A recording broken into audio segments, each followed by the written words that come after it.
After the Enclave's destruction, the refugees of Arroyo and Vault 13 resettled, building a new community with the aid of the Garden of Eden creation kit.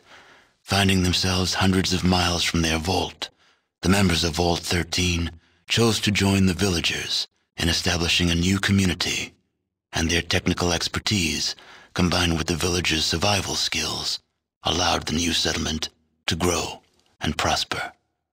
2 generations of the same bloodline were reunited, and their savior, the Chosen One, became elder, presiding over the village in the years to come.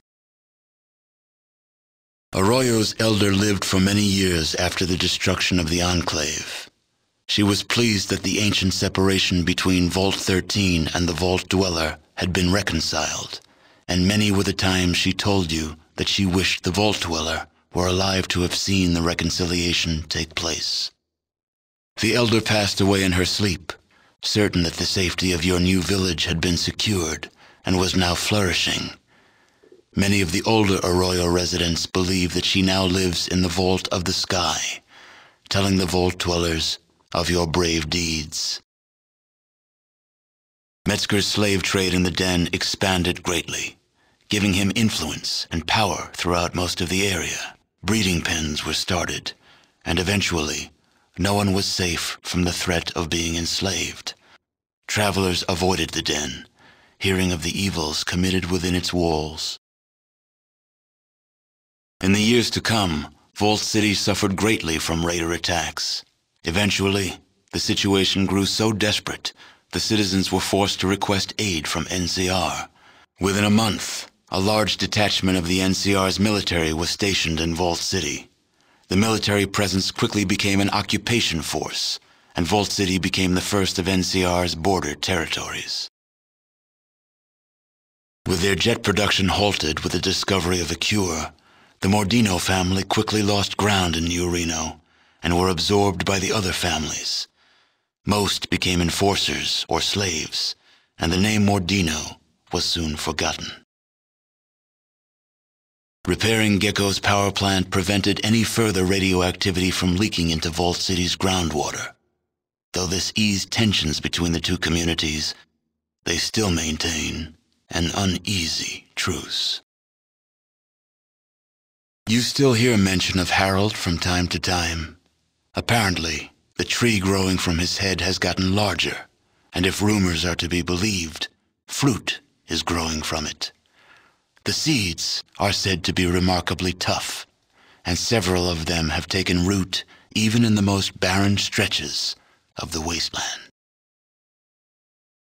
The gold-producing town of Redding soon found itself in the unenviable position of a scrap of meat being torn by 3 jealous vultures. Sooner than many would have expected, there was nothing left of the scrap that was once Redding.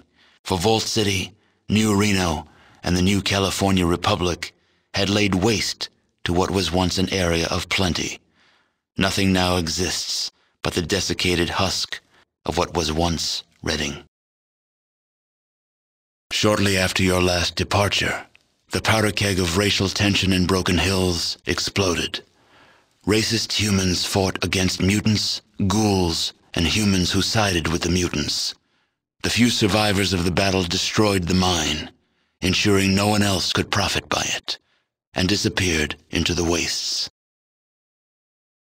Inspired by your example, Marcus eventually traveled across the Great Mountains to the east, searching for other refugees from the Master's army. You never heard from him again. Your help with Vault 15 launched the new California Republic's push to civilize its neighbors. Though there were many more obstacles to overcome, the NCR now had a foothold into the northern wastes. With the support of the new California Republic, the Vault 15 squatters soon became self-sufficient and productive members of society. With your aid, the Death Claws of Vault 13 became a thriving community. When the Vault could no longer hold their numbers, a peaceful campaign of expansion was launched to claim the surrounding lands. The She flourished, creating a botanical scourge on the radiation surrounding their beloved town. Though this vine could not grow in other soils, the Shi took care to nourish it in their lands. They continued to grow in strength and prominence, forming the basis of a new empire. The scientists, unable to figure out how to create an airtight seal on their ship, went ahead and launched it anyway, believing that the Starfather would protect them once they left Earth's atmosphere. They perished in orbit. The destruction of the Enclave erased all trace of President Richardson from history. Now the title of president is used simply as a boogeyman to frighten children. As for the tanker vagrants, well, as vagrants do, they drifted on.